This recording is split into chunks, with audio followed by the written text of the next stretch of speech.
همان خدایی که از زیر بحر بالکن میبرارد چگونه بالای بحر ولکن لخچه علا به سرخ میرود. تمام بحر و آکیانها روز قیامت پیش از برپا شدن قیامت مبدل به آتش میشود. و اذا البحار سجرت و یاد آر هنگامی را که این آبها و بحرها و آکیانها آتش داده میشود. بتوانم گریزم؟ لا كلا لا وزر الى ربك يومئذ المستقر.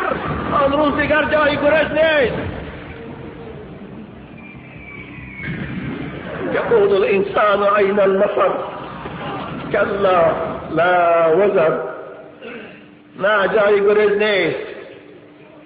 نه ثروتمندها، نه پادشاهها، نه ملا و ایشانها، نه متکبران نمیتوانند از قبضه قدرت خدا گریزند.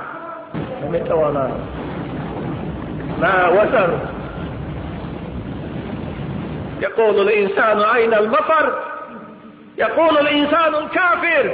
انسان کافر آن روز دهشت میگفت است جای گریز کجاست؟ در کجا پنهان شویم؟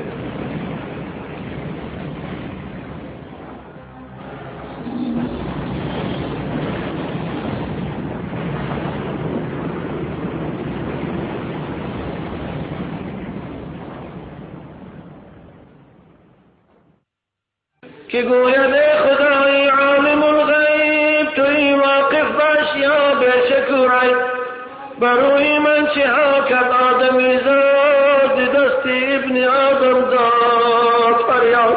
خدایا تو میدانی که در بالی من اینها خونریزی کردن، اینها زنا کردن، فاحشه خانه کشادن، طرب خانه کشادن.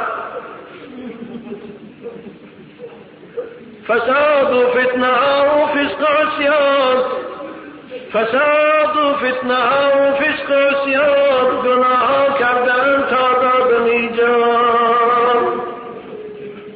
گران بارم من از عصیان ایشان. خدایا دیگر من باری وزنین اینها را برداشت نمیتونم. آن روز ببین عزیزان من از باری جسد ما وزنینی میکند. گرانبارم من از عصیان ایشان شد از مدفونشان خاکم پریشان. ندارم طاقت عصیان آن با این بار زمن این عاصیان را زود بردار.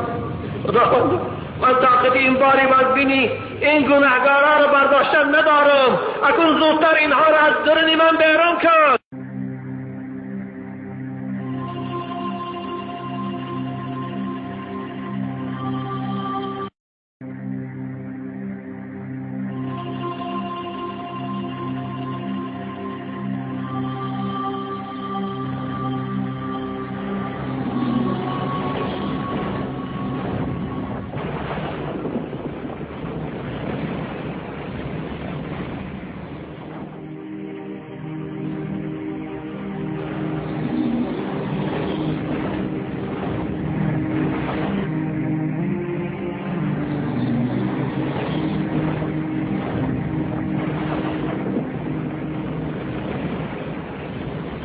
من الملك اليوم لله الواحد القهار.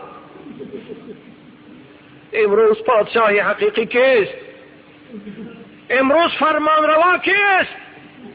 امروز حکومت در دست کیست؟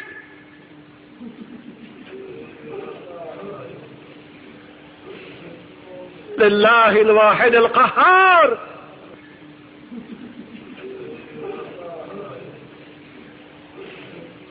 لله الواحد القهار. امروز حاکم، امروز حکومت دار، امروز فرمان بردار، امروز حاکم سعودیه فقط الله است. خدای یکتای غالب و توانا که همه موجودات نابود کرد فقط اوست. لله الواحد القهار.